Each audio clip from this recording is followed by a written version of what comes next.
So here we are, Monday, and another week of good content for YouTube, hopefully. So we are in the yard at the moment, and I've been in the office this morning with the sales team, just going through all the potential leads that we acquired at the Farnborough Home and Renovation Show. And now I am just going to go to a project that was originally an agricultural chicken coop that we have transformed into a new dwelling. So the guys are installing a kitchen and doing some decoration to the project, and we're nearly ready to sign off. We've got plumbers next week to install an air source heat pump and the bathroom, and hopefully we will be completed in the next couple of weeks. So that's in the inside. We've then got external works to do, landscaping, fencing, but we want to get the inside done first and then get the guys on the outside to do it when the weather just warms up a little bit. So yeah, we're going there now and hopefully bringing some content from there. Cheers. So here we are, the coop, formerly a chicken building. We actually been very clever here and restored the original coop vents back onto the unit after being powder coated. A couple of Veluxes, some nice windows to basically make it look like they were the old coop windows down the side, and some lovely sliding doors which overlook fields. And then you are into, hi boys. Hi. And they're fitting the kitchen, and we've been decorating, so it's all coming together. We went for these recessed spotlights that you plaster in the ceiling, so I think they look quite good. And these windows in line with where the existing chicken coop windows would have been. A nice green marble around all the way up to the ceiling. Now the plumbers are in next week to install the sanitary ware, and then you've got two equal bedrooms which work quite nice. Black doors to match the kitchen. We've put some protective covering down because we are decorating, but flooring is actually a herringbone dark oak / walnut colour against the black kitchen. That's going to look fantastic. Beautiful views over the fields. So yeah, probably only got a couple of weeks left here. So we should be able to bring you the finished project once completed. We are in the office with the sales team and just discussing the productivity that we had from the show at the weekend. Now, there was a multitude of construction and architectural practices at the home build show.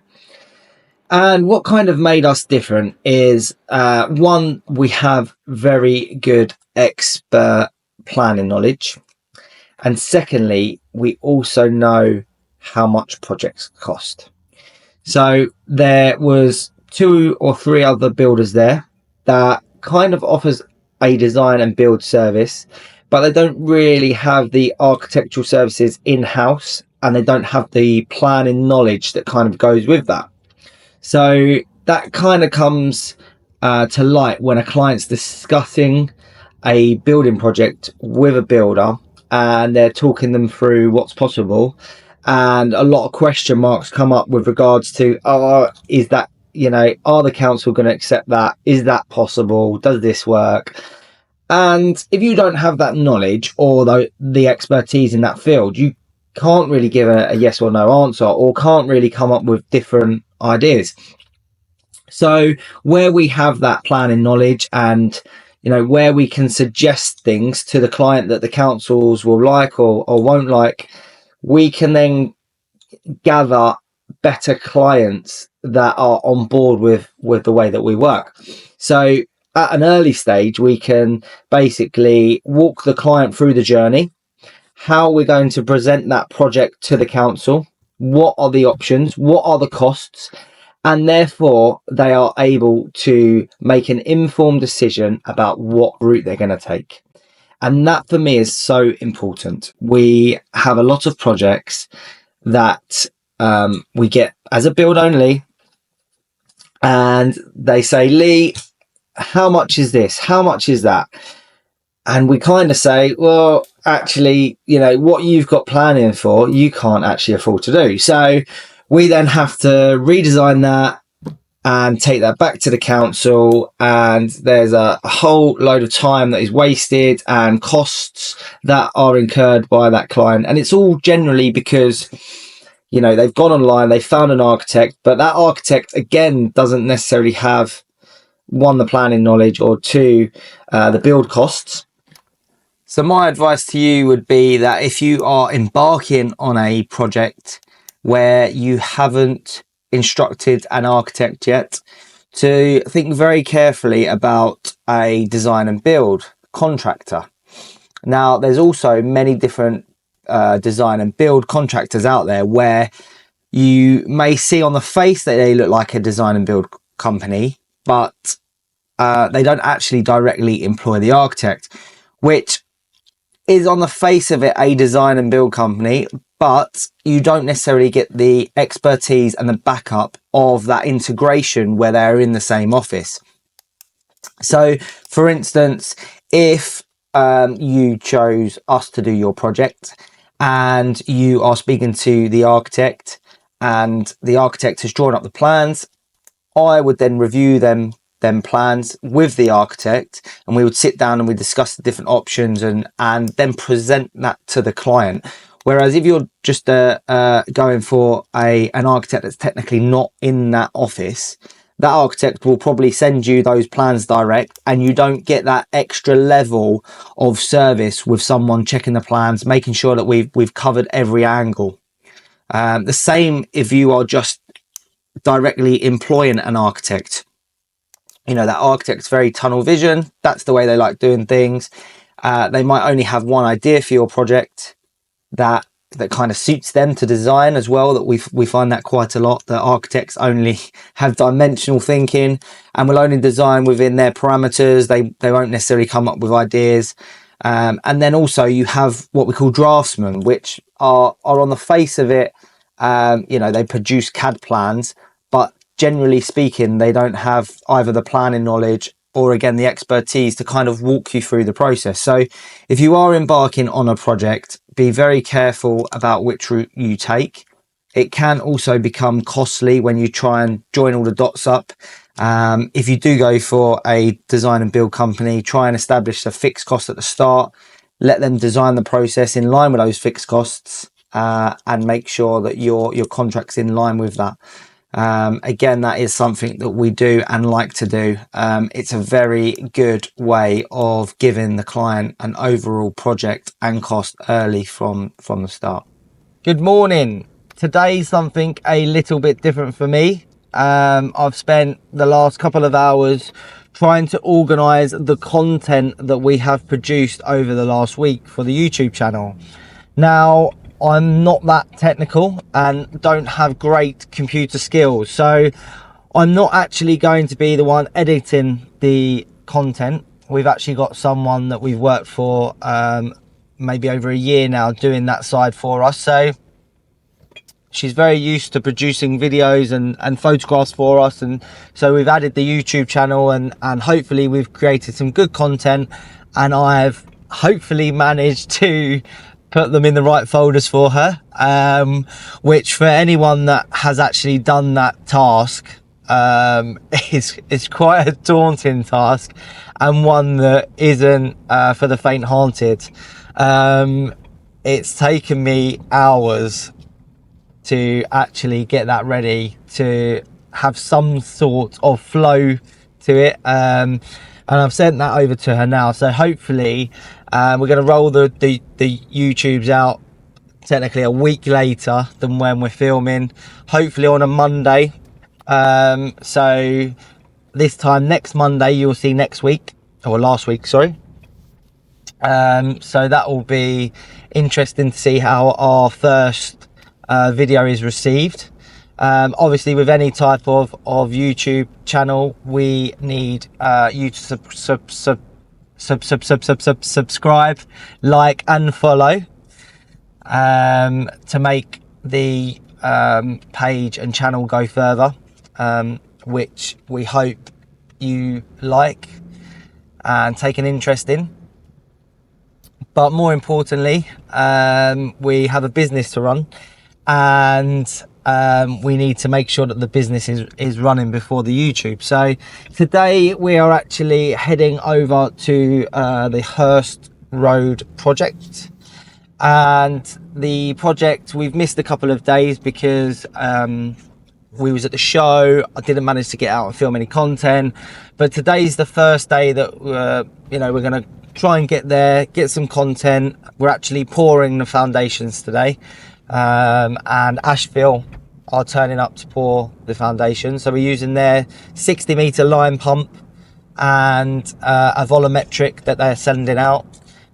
They're due probably around midday, so hopefully when I get there the team are all set up ready to go, and it should be quite easy to then photograph that footage. So yeah, join me in a bit, and hopefully we will see some concrete being poured. So we are back at Hurst project, and we've just met with the building control officer, and he has signed off the foundations for the project. So we are ready to accept concrete, which today is being supplied by Asheville. And the reason we've picked Asheville for this project, and it will be our first collaboration with Asheville, is I really like what Daniel is trying to achieve, and I've probably been watching his YouTube channel now for around 2 years, and I think it's great. It gets you hooked every Sunday, so why not set your own one up? So that's why I'm trying to embark on a similar journey, not the same, but a similar journey. And I like to support people, good people within the industry. So Daniel and Asheville are trying to create something good. Really like what they're trying to do with the new yard. So we like to collaborate with good businesses and help them and help each other where we can. So shout out to Asheville. We're using them on this project. Hopefully all goes well, and we'll be using them in the future. So yeah, the concrete truck will be here probably shortly. It'll back onto the pump, as you'll see from some of the footage that we hopefully get. It's going to back up here onto the pump in the hopper, and then it will be pumped through the line pump that we've currently got set up into the garden. So we've been very busy at this project. This wall is now actually new. So this wall is a separation of the existing garage. So we have left-hand side. This is going to be a new playroom with a window in the front. We've actually got a difficult situation here with this steel beam and concrete reinforcing around it. So we've actually got to cut that steel beam, remove it, because then we'll be putting a lintel in higher so that we match in with the existing windows, because at the moment it's not going to look right with a window right the way down here. So the guys have been busy doing that, and we'll probably continue with that removal of that beam shortly after the concrete's poured. We've also done some stud work and some stitching. This was an existing wall that we've tried to retain due to party wall issues. So we've actually put some bars through, heli fixings with resin, and that's ready to be pointed. So you can actually see one of the bars there. and that goes all the way down. So it's a crack reinforcement stitching. We've installed that prior to us fitting this timber frame. So here are the foundations. So the guys were busy last week digging the foundations. So they managed to dig all the way around the property in line with the new area that we are going to build the extension in. So there's a couple of different ways in which you can pour foundations and receive the levels of the correct height. And we quite like to use these fencing pins. They're quite a cheap option, and also make sure that you're kind of every 1.5 meters, you've got a pin. You basically install the concrete to that height, and it kind of runs level all the way around as long as your pins are level. So we quite like that because it saves a little bit of stress trying to set laser levels up and marshal round with a stick. So you kind of already got set up there, and that kind of makes life a little bit easier. We've left a bit of shuttering here just to enable us to excavate that existing pipe that runs through to the old toilet there. So that's actually going to be further out of the extension and not in line with the wall. So probably tomorrow we're going to get the breaker and start breaking gently around the clay pipe that runs through that, which accesses this manhole so that we can divert the pipe outside the building rather than in the new extension. But the guys now, whilst they're waiting for the concrete, are just basically loading out the site with the blocks, ready for the bricklayer to start laying tomorrow, all being well. So yeah, busy here. Hopefully by the end of next week we would have got the first courses of concrete blocks in up to damp course and the oversight clean and done. That way we can start then bringing the building up. We've got a few steel columns that are going in this extension to take the rear back walls. So yeah, busy, and just waiting on the concrete. So while we're just awaiting the concrete, I thought it would be a nice idea to come and have a little stroll along the River Thames. So I'm here at Molesey Lock, which is just by Hampton Court, and our client will benefit from the view across the lock when the project is complete. The loft conversion has a Juliet balcony that overlooks this section of the river, so should make a great addition to their property. Now, living next to a river has some challenges with regarding to planning.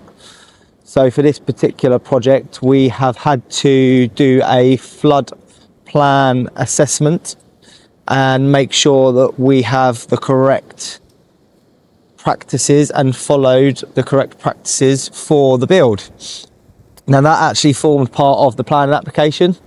So until that survey has been performed and the necessary requirements met, then planning permission would not be achieved. So this project took around about a year to have the planning accepted, and that's not just because of the time frame from the council, but also because the various specialist conditions that were needed to satisfy, which we have all done prior to planning. So yeah, there's nice little geese.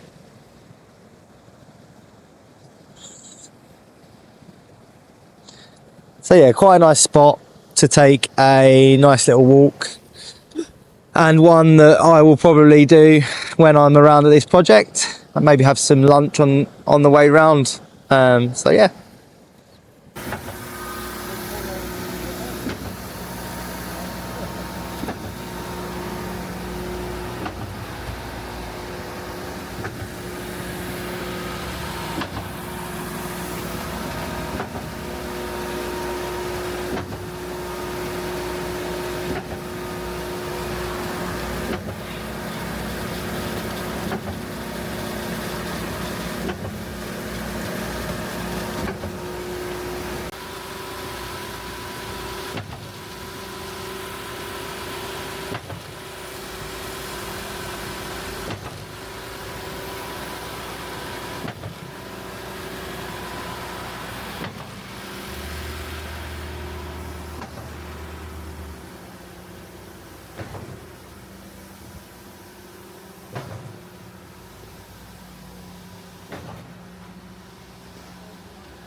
So Hurst project is looking great and the boys are doing a fantastic job.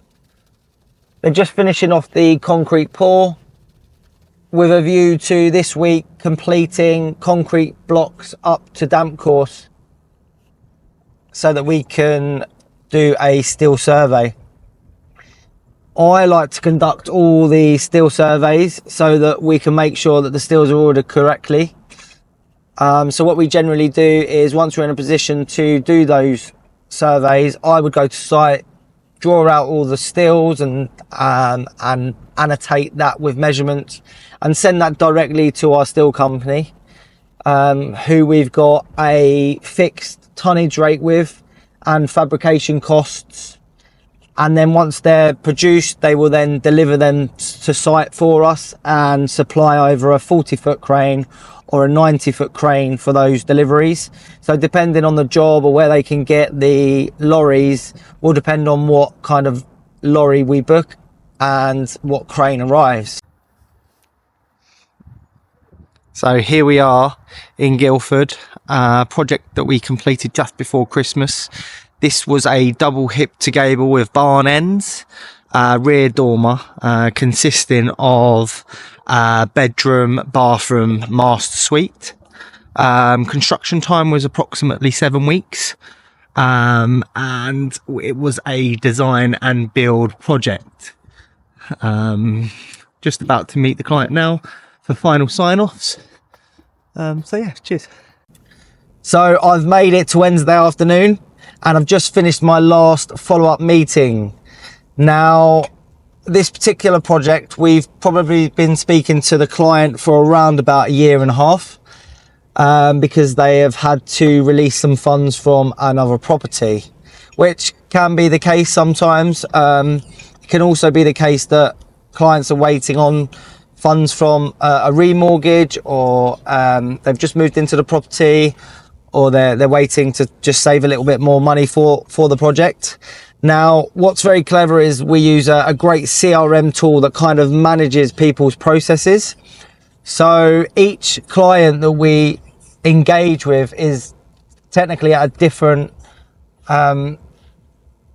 stage in that process. So our CRM tool basically manages those processes. So as long as you input that data correctly, we basically have a pipeline of where clients are and what they're waiting for, and our CRM tool manages that process. So as basically, for instance, if a client is with us, they've had a quote, but they're waiting on funding, an automated email will go out at set times during that process to keep reminding them that we are the business to use, which is a great tool, and generally does the job of 3 or 4 salespeople. So for me, CRMs are quite important.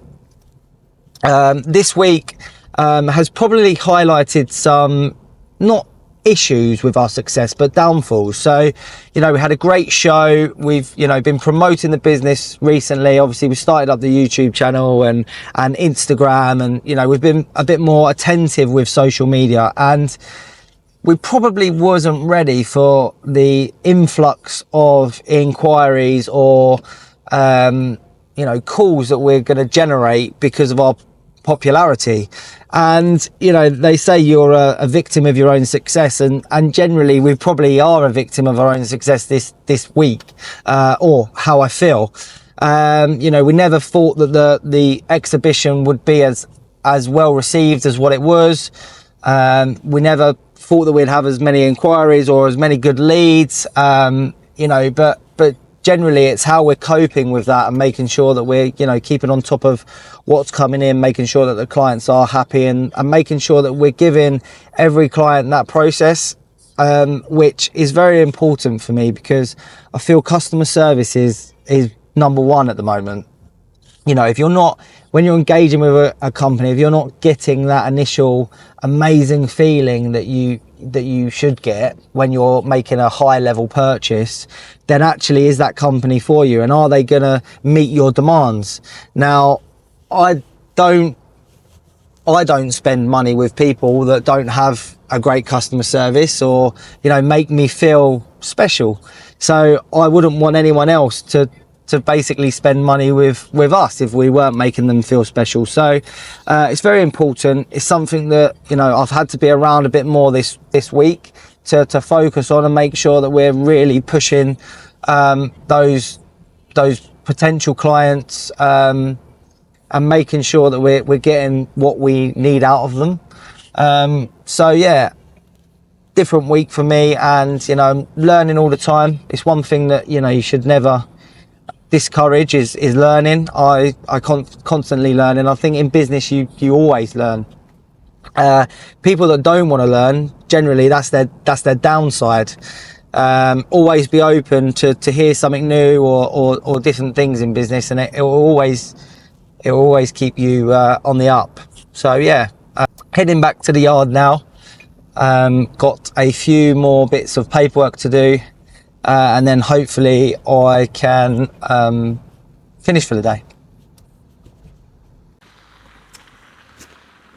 Welcome back, and it's Friday. We are in Leatherhead on a project that we've just started, and the guys are just doing the setup.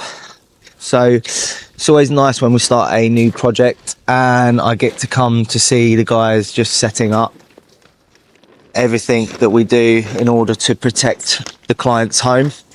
So Jack is just plying and laying some DPM plastic so that the skip can go somewhere nice, so that it's not going to damage anywhere.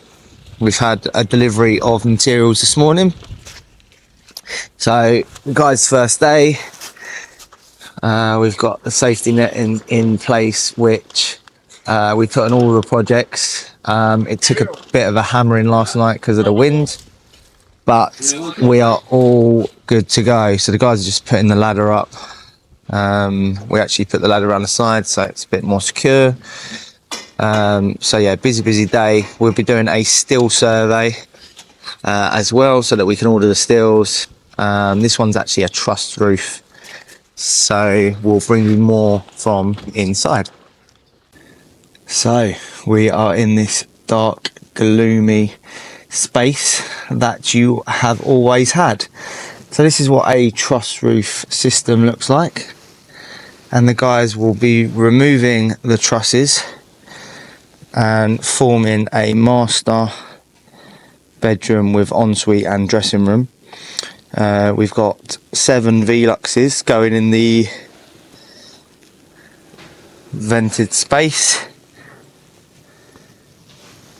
So yeah, project timeline is probably around 5 to 6 weeks, and we will be giving you lots more updates on this one.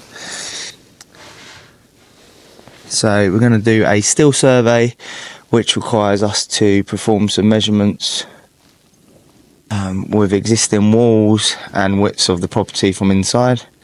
So we'll be doing that and sending our plan to the steel company for fabrication. They will then probably be delivered early next week. So yeah. We are just pulling away from the Leatherhead project. So the guys are all working away and performing all the site setup measures there. I feel it's very important to make sure that we are protecting the client's property from day one. It also reiterates to the guys that they need to take care of these properties. So, you know, sometimes guys turn up, they just, you know, crack straight onto their work. And if some of those site setups, precautions weren't in place, they weren't necessarily register the fact that they need to be mindful of the fact that they are in someone's house. They do need to take care of the property. So I kind of feel like it's more of an educational process to make sure that they are always at the forefront of their mind, making sure that the client's property is always kept in a reasonable condition. So we are on the way to Hurst Project. We've got a meeting with the client today to discuss final dimensions for windows, doors, the exact placement of them windows and doors, and also kitchen drainage. This will then allow us to put the steel columns in place for the rear elevation, and also the drainage for the kitchen, which will then mean that we can pour the oversight. So we're on our way over there now. We've actually had quite a difficult day today. So the weather in Surrey is not great. It's a mini storm, so there's rain and heavy winds. So we've had to move quite a lot of the teams around. So teams that would have been on the outside have gone to do jobs on the inside. There's also teams that have actually been rained off. So that, you know, groundworks isn't a great trade to do in conditions like this. So we took the decision early this morning to basically call that works off, and they're actually having a day off. So we'll pick some of that up next week. It just means that we've got to jig the contractors around slightly to make sure that everyone's doing what they should be at the jobs. And also inform clients that, you know, someone's not going to turn up, or this person's going to turn up instead. So quite a lot of admin and work goes into that process in making sure that guys are aware of where to go and clients are aware of who's coming and who's not. In my opinion, communication is everything on a project, and making sure that the clients are informed and also the guys are informed of where to go is very important. So yeah, difficult morning this morning with that, but we muddle through it. We're on our way to the next project now, and I will show you what's happened over there. Cheers. We'll see if you got your delivery okay to 2 Middle Farm Close this morning. Yeah, everything was fine, mate. Yeah, driver was great, very accommodating. So yeah, no, appreciate the call. Great. All right, mate. All the best. Cheers, mate. Cheers. Bye. Bye. So just had a call from Jewsons just to see if our delivery went okay at our Leatherhead project. This is something new that I think the Jewsons branch at Walton are introducing. I really like it. It means that they are really striving to deliver good customer service. Very similar to ourselves, very customer focused brand now with the new takeover.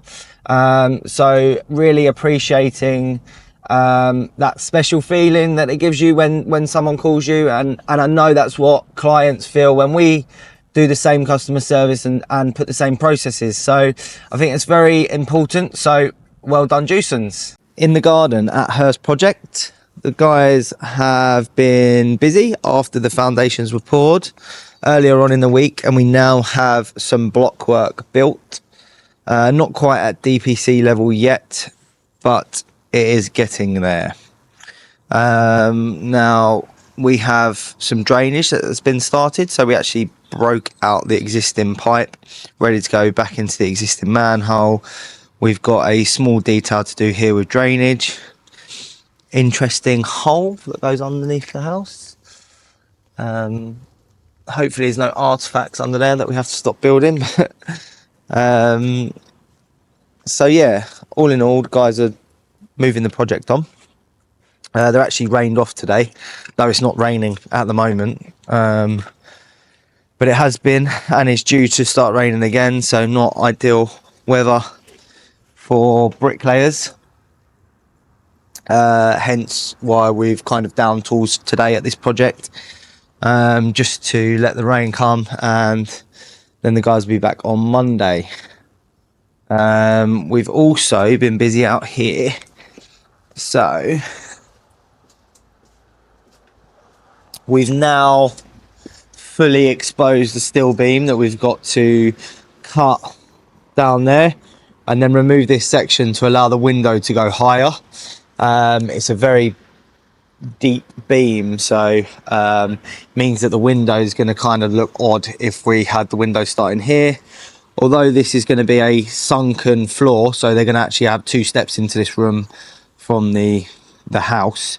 We want to make sure that the windows are higher on the outside, so that it at least looks more in keeping with the property. So yeah, this is going to be more of a playroom area. And then we're going to put a roller shutter like small roller shutter personal door on that section, just so that they got access into the garden still, and also provide a bit of storage space for them. So yeah, we're now going to go inside and meet with the client. We're finally on the way home on a Friday afternoon. This week's been a bit more tricky in terms of managing the projects and managing my time in particular. After the show, we've had obviously a heavy influx of sales inquiries, so we've been trying to work through that, and I've been trying to give as much support as I can to the sales team within Surrey Lofts. I think it's quite key that, you know, obviously we're a group of companies, and I'll try and give a certain amount of time to each business, but ultimately there will be different decisions and different opportunities through each business as each week passes over a year. So, you know, this week we've been predominantly focused on Surrey Lofts, making sure that we capture all of those potential clients and making sure we're optimizing our sales process with them. Also, the weather hasn't been that great on our side the last 2 days, so the guys haven't probably progressed as much as we probably would have liked on those couple of projects where outside work is progressing. That then puts us back slightly next week and has a little bit of a knock-on effect. You try and build in these little spells of weather on outside jobs, especially this time of year, but you know, you actually experience a lot of wet times and down days in the summer as well. So obviously we want to be as productive as we possibly can, making sure we're achieving our targets and meeting our margins on the projects. So I'm always keeping an eye on that as well. Now, in particular, what I think's interesting about this week is that we've had a lot of calls about people not having any work, and suppliers not having any deliveries to do. Now, I think that's a sign of the times, and whilst our business is probably a little bit different because of the way we structured things over Christmas. Now, we actually gave everyone a month off over Christmas. We actually broke up on the 5th of December and we came back on the 5th of January. Now, we had the 5th of January restart date, and then we didn't, we had one project start then and another couple of projects last week. But we've had the show, which has broken up a few things, and I didn't really want to be that busy with projects whilst the show was ongoing. So we're not really starting any of our projects till February. And I can see what's happening in the market as well. There's a lot of other construction industry based businesses that aren't busy, and it's not really, I don't think, a reflection of the times. I think it's more a reflection of how we've managed our businesses. We've over the last 2 years, we've been managing our businesses to take on as much work as possible, so that we're making our turnover higher, making our, you know, hopefully making our profit higher. But it doesn't always work like that. And I always feel that you're much better taking a measured approach to make sure that you're busy consistently throughout the year and then the following year. So like, for instance, we've got projects booked in February, March, April, May, June. So we're booked up till June, and all that work was actually booked last year. So we're not finding that we're any less busier. We're finding that the clients are taking longer to make decisions, but we've made a process for that. So I feel like, you know, whilst we're probably at the forward thinking end of that situation, I feel that more businesses should be making an effort to make sure their clients are becoming over the line and making that process more streamlined for them. So just an interesting thing that we've picked up on this week. This YouTube channel is not something I ever thought that I would embark on, but I'm really enjoying bringing the content and footage of our jobs and my life to you. If you are enjoying this content too, please subscribe, like and follow.